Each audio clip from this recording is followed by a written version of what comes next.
bonjour tout le monde. Voilà, je suis content d'être avec vous encore aujourd'hui pour ce temps autour de la parole de Dieu.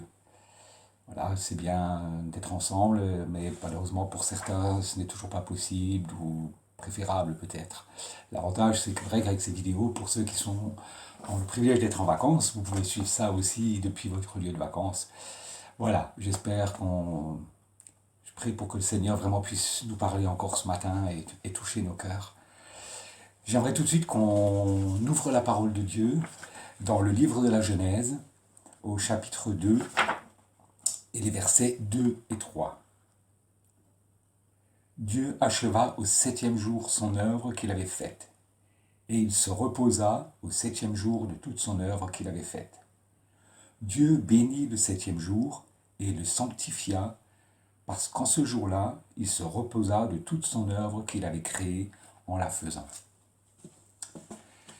Quand j'ai relu ce texte, il y a quelque chose qui m'a interpellé. J'aimerais vous poser cette question. Il n'y a pas quelque chose dans ce texte qui vous interpelle, qui vous questionne, qui vous dit « Ah bon, c'est possible ça ?» Je ne sais pas, je vous laisse 2 secondes de réflexion. Moi, ce qui m'a interpellé dans ce texte, c'est ces quelques mots « Dieu se reposa ». Je ne sais pas vous, mais moi, ce Dieu tout-puissant, maître du ciel et de la terre, souverain sur toutes choses, omniprésent, omniscient, omnipotent, ce grand Dieu éternel, créateur, s'est reposé. Ça m'a quand même assez interpellé. Avait-il vraiment besoin de se reposer? Était-ce tellement difficile pour lui? En cherchant un petit peu et en y réfléchissant, je pense que Dieu ne s'est pas reposé dans le sens peut-être où nous l'entendons, le sens un peu charnel, en disant il a pris une chaise longue, il s'est installé, il a dit maintenant les doigts de pied en éventail, je me repose un peu. Je fais une petite sieste tranquille, j'ai assez bossé. Le repos de Dieu dans ce texte-là a un autre sens, et ce sens en fait je l'ai trouvé en relisant un petit peu le chapitre d'avant. On va relire le chapitre 1, verset 31, où il est dit « Dieu vit tout ce qu'il avait fait, et voici, ceci était très bon. » Ce n'était pas seulement bon, c'était très bon. Notre Dieu était content. Il était satisfait de ce qu'il avait créé. Son repos était un repos contemplatif de son œuvre, un repos de paix, un repos de satisfaction après avoir achevé son œuvre.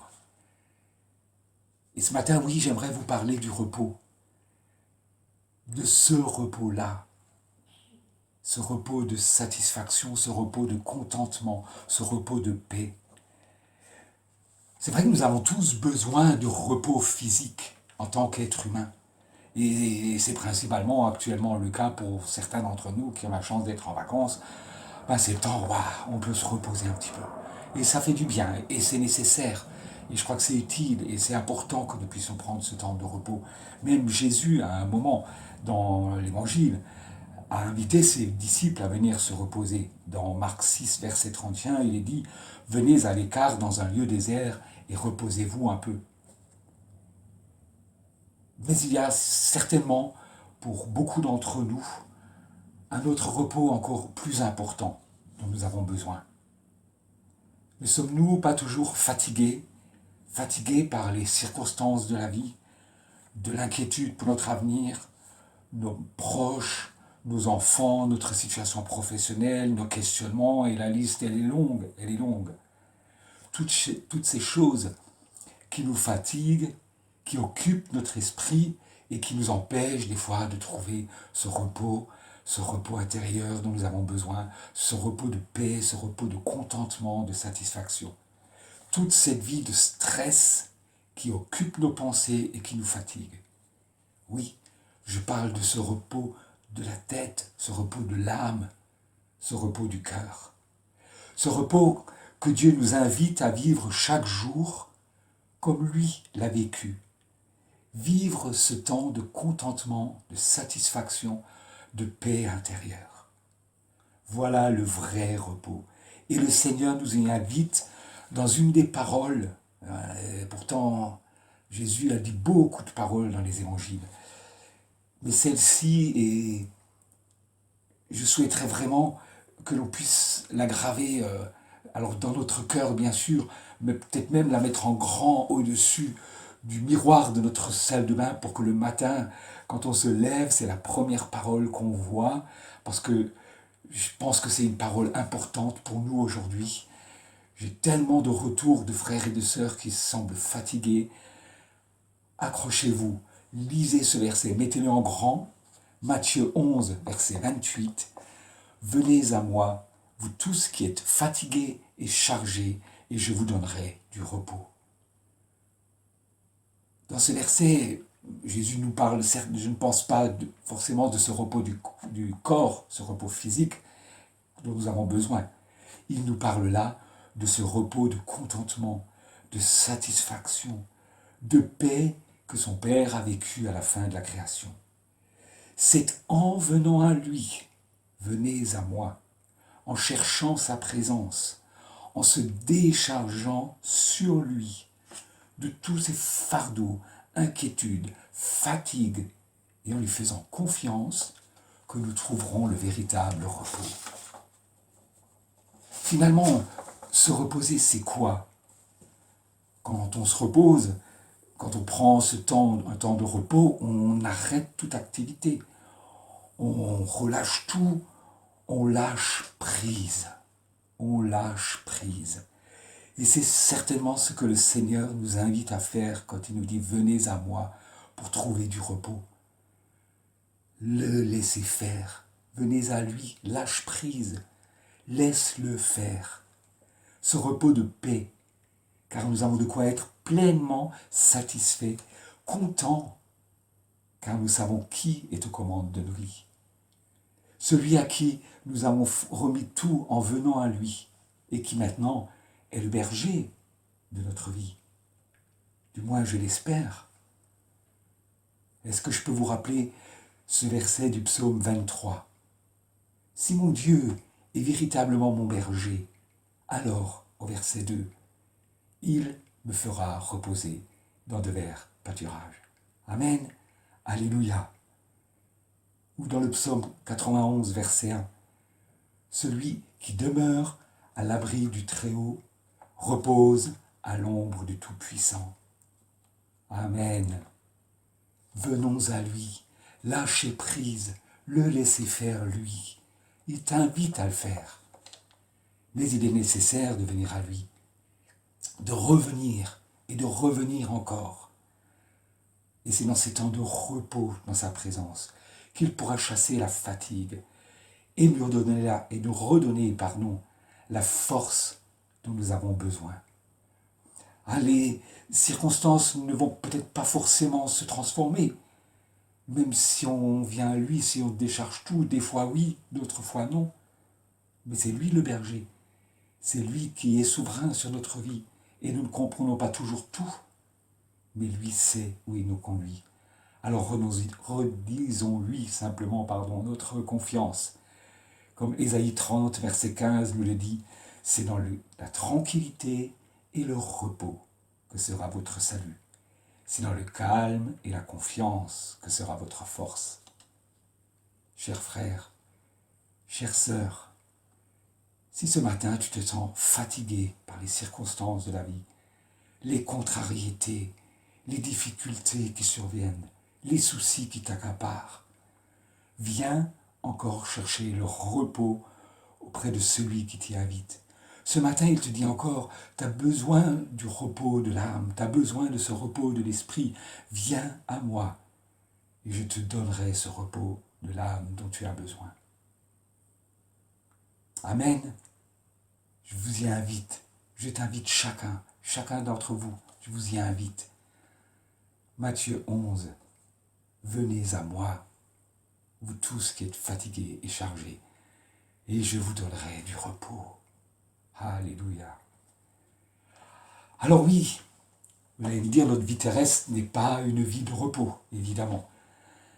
Premièrement, parce qu'il y a le travail. Oui, nous sommes appelés à travailler, et le travail, c'est parfois, même souvent, Fatigant, hein? Ouais. Mais voilà, ça fait partie de notre vie. Et Dieu, dans sa parole, nous en parle. Une fois après la chute dans le jardin d'Éden, Dieu dit clairement dans Genèse 3, c'est à force de peine que tu tireras ta nourriture de la terre, et c'est à la sueur de ton visage que tu mangeras du pain. Oui, il est normal pour tout chrétien, dans la mesure du possible évidemment, de travailler pour subvenir à ses besoins et à ceux de sa famille. Après, nous pourrons profiter de temps de repos physique, comme les week-ends ou les vacances. Mais là encore, soyons raisonnables aussi. Mais il y a un autre aspect que j'aimerais soulever en reprenant le verset de départ dans la Genèse. Dieu acheva au 7e jour son œuvre qu'il avait faite et il se reposa. Notre Dieu s'est reposé une fois que son œuvre était achevée. Vous voyez, je pense que pour nous, enfants de Dieu, il en est de même. On le dit et on le répète souvent, la vie de chrétien n'est pas forcément toujours une vie de tout repos. En tant qu'enfant de Dieu, vivant parfois, et je vais dire même souvent, à contre-courant de l'esprit de ce monde, cherchant à être agréable à notre Dieu par une vie et vivant une vie de sanctification, attaqué par l'ennemi de nos âmes, luttant contre notre nature charnelle, etc. C'est vrai que c'est pas de tout repos, et c'est pas évident, et voilà de quoi nous fatiguer, effectivement, et nous empêcher peut-être de trouver ce vrai repos de l'esprit et de l'âme dont nous avons tellement besoin. Oui, il arrive à chacun d'entre nous d'être fatigué par cette vie terrestre, fatigué par tout ce qui nous arrive, et peut-être même tellement fatigué qu'il nous arrive de relâcher notre engagement avec le Seigneur. Et ce matin, ne comptez pas sur moi peut-être pour vous promettre que parce que vous appartenez au Seigneur, que tout cela va cesser. Mais vous rappelez ce que je viens de vous dire tout à l'heure, que même s'il y a toutes ces luttes, ces combats, cette vie terrestre, que vous savez où trouver ce repos dont vous avez besoin. Par contre, nous sommes invités à achever l'œuvre, comme notre Dieu s'est reposé après avoir achevé l'œuvre. Nous sommes appelés à continuer le combat, comme le souligne l'apôtre Paul dans 2 Timothée 4, verset 7. J'ai combattu le bon combat, j'ai achevé la course, j'ai gardé la foi. Oui, écoutons ce que l'apôtre Paul nous dit. Il a achevé la course, mais surtout, et avant toute chose, il a gardé la foi, il a combattu, mais en gardant la foi c'est la confiance en notre Dieu, la confiance de le laisser faire, de lâcher prise, pour que même au milieu des plus durs combats, nous puissions trouver le repos de notre âme auprès de lui. Pour en revenir à notre Seigneur dans Matthieu 11, ce verset que je vous ai dit tout à l'heure, où il nous invitait à venir à lui, la suite au verset 29 nous dit « Prenez mon joug et recevez mes instructions, car je suis doux et humble de cœur, et vous trouverez du repos pour vos âmes. » Prendre son joug, c'est une sorte de, comme une contrainte un peu morale, une contrainte qui pour nous est agréable parce que c'est notre Seigneur qui nous le demande. Recevez mes instructions. C'est accepter de se soumettre à sa volonté. Ce qui veut dire que notre repos se trouve dans la soumission à la volonté de notre Seigneur, à ses instructions. Notre repos se trouve si nous savons lâcher prise devant lui, nous soumettre à sa volonté, accepter ses instructions et ne pas chercher à nous fatiguer, à aller à contresens de ce que le Seigneur nous veut. Lui nous propose le repos. Arrêtons de nous fatiguer à chercher à aller dans l'autre sens parce que c'est pas ce que nous on veut. Mais lui sait exactement ce dont nous avons besoin Et il sait que en nous soumettant à sa volonté, nous trouverons le repos, même au milieu des combats, même au milieu de cette vie terrestre difficile des fois. Mais nous avons à combattre le bon combat. Oui, nous n'avons pas encore achevé. Ce n'est pas encore fini. Malheureusement, nous ne sommes pas encore arrivés au bout. Mais d'ailleurs, qu'est-ce qu'il y a au bout? Hébreux 4, verset 10 nous dit « Car celui qui entre dans le repos de Dieu se repose de ses œuvres, comme Dieu s'est reposé des siennes. » Nous pourrons entrer dans le repos de Dieu après avoir achevé notre œuvre sur cette terre. L'œuvre que le Seigneur nous a confiée, l'œuvre sur notre nature charnelle, avec son aide, avec son soutien, en comptant sur lui, en plaçant notre confiance en lui et en nous soumettant à sa volonté. C'est pas fini pour moi encore. Il y a du boulot. Et je pense que Dieu, là, il n'est pas en train de se reposer parce qu'avec Guy, il a du travail, hein, comme avec beaucoup. Et c'est vrai qu'à un moment à l'église, il y avait une pancarte qui disait « En chantier ». Ouais, c'est en chantier, hein, il y a encore du boulot. Ouais, oui, ma vie est encore en chantier. L'œuvre n'est pas finie, pas pour l'instant. Mais un jour, elle le sera. L'œuvre sera achevée. Alléluia. Un jour, nous pourrons entrer dans ce repos de Dieu. Oui, mais mettons-nous avant toute chose à l'œuvre, même s'il y a des moments de fatigue. Revenir à lui. N'oubliez pas, dans un esprit de crainte, de respect, de soumission à notre Dieu. Hébreux 4, verset 1 nous le rappelle.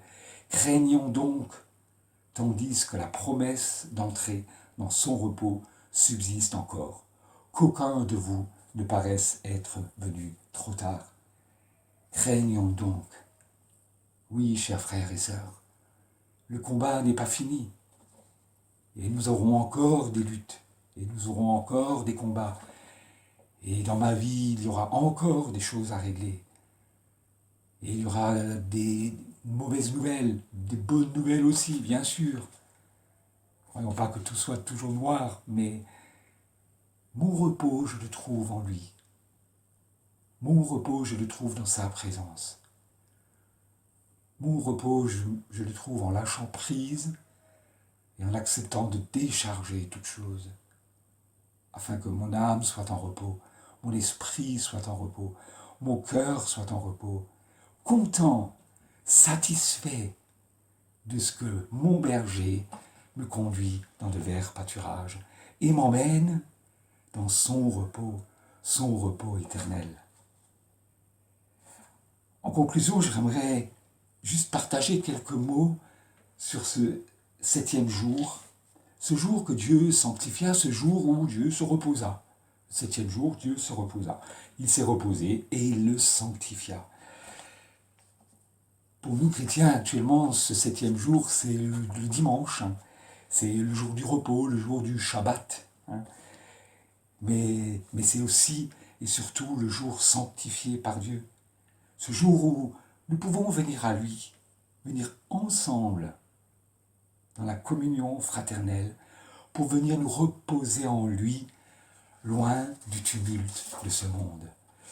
Ce jour où ensemble, nous pouvons venir à lui pour nous décharger de toutes choses et trouver le repos de notre esprit et de notre âme. Ce jour où, comme Dieu, nous pouvons être dans cet état de satisfaction, de contentement, de contemplation devant notre Dieu pour tout ce que lui a fait encore et fera pour chacun d'entre nous. Ce temps où, par conséquent, satisfait d'être dans sa présence, content d'être devant lui, nous pouvons lui apporter nos louanges et notre reconnaissance. Il est là. Il s'est reposé, mais finalement, il ne dort ni ne sommeille, celui qui veille sur son peuple, comme le dit le psaume 121, verset 4. Mais c'est également pour moi ce temps de communion fraternelle, ce temps de culte le dimanche matin, ce temps dans la présence de notre Dieu, c'est un prémisse, un petit prémisse, mais qui fait tellement de bien, mais un prémisse de ce que nous vivrons éternellement lorsque, l'œuvre achevée, nous entrerons dans son repos. Ce repos éternel que notre Dieu nous promet et auquel nous pouvons nous attacher et auquel nous pouvons nous accrocher dans nos moments de lutte et de combat, dans ces moments où notre vie est encore en chantier, dans ces moments où l'ennemi nous attaque. Alléluia, ce repos éternel auquel Dieu nous invite.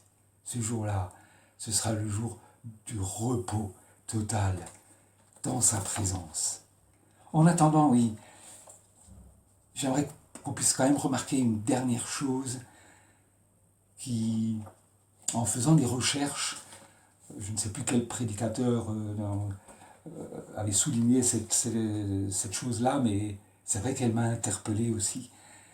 Est-ce que vous avez remarqué que à la fin pour chaque jour de la création, pour chaque jour de la création, il est dit à la fin, je reprends juste Genèse 1, ainsi il y eut un soir, il y eut un matin, ce fut le second jour. Ainsi il y eut un soir, il y eut un matin, ce fut le deuxième jour. Ainsi il y eut un soir, il y eut un matin, ce fut le troisième jour. Et ainsi de suite, jusqu'au sixième jour. Sauf pour le septième jour. Alléluia. Moi, ça m'a réjoui, parce que le septième jour, il n'y a ni matin, ni soir, ni commencement, ni fin. Le jour où Dieu s'est reposé, il n'y a ni matin, ni soir, ni commencement, ni fin. Ni commencement, ni fin me fait penser à quoi? À l'éternité. Ce repos pour l'éternité que nous pourrons vivre dans sa présence. Alléluia. Alléluia. Merci, mon Dieu. En entendant, oui, nous sommes peut-être fatigués par toutes sortes de choses et j'entends bien les frères et sœurs. Mais ce matin, j'aimerais encore que nous puissions venir dans sa présence, venir à lui, trouver notre repos de l'esprit, notre paix, notre confiance, nos inquiétudes, tout ça, le décharger devant lui, afin de trouver le repos, de lâcher prise devant le Seigneur, se reposer en lui. Alléluia, nous soumettre à sa volonté, être dans cet état de contentement, de satisfaction, de paix, parce qu'il est le berger qui me conduit dans de verts pâturages pour me faire reposer. Alors aujourd'hui, chers frères, chères sœurs, il te dit à toi aussi encore, arrête de te fatiguer à faire plein de choses. Viens d'abord à lui, viens te reposer en lui, viens décharger tout ce qui t'occupe ton esprit, tout ce qui t'empêche de vivre ce repos que Dieu désire t'accorder. Même dans les difficultés, les contrariétés, décharge-toi sur lui. Apporte-lui ton fardeau, mais fais-lui confiance, ne le reprends pas. Il te promet son repos. Ce repos de contentement et de satisfaction intérieure en attendant le repos éternel dans sa présence. Amen. On va encore passer un temps, je vais prier encore pour chacun d'entre vous et je bénis le Seigneur parce que c'est magnifique de pouvoir venir à lui et de vivre ces moments seul à seul avec lui et de repartir avec un état de contentement et de satisfaction en disant merci Seigneur.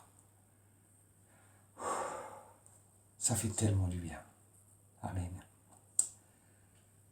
Seigneur, je voulais te remercier parce que tu es tellement bon pour chacun d'entre nous. Tu es tellement attentionné pour chacun d'entre nous.